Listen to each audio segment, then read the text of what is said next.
Ысык Көл облусунда 12 жылдан бери иштебей турган Жыргылаң көмүр кени ишке киргизилди.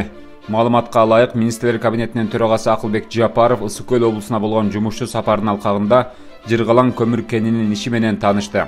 Таанышуу учурунда бул кен 12 жылдан ашуун убакыттан бери иштебей турганы, бирок 2022 жылдын жаз айларында өлкө президентинин тапшырмасына байланыштуу иш жанданганы жана Каракол шаарын жана ага жакын аймактарды кыш мезгилинде көмүр менен камсыз кылары айтылды. Белгилей кетсек, Жыргылаң кенин ишке киргизүү менен Кара Кече кениндеги күчтү кыскартууга, ошондой эле Кара Кеченин Каракол шаары жана ага жакын аймактарга көмүр ташууга багытталган каражатты үнөмдөөгө мүмкүнчүлүк түзүлөт.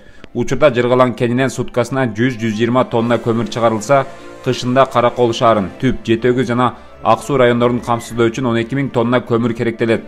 Буга байланыштуу бул аймактардын кара отунга болгон муктаждыгын Жыргылаң көмүр кени толугу менен камсыздайт.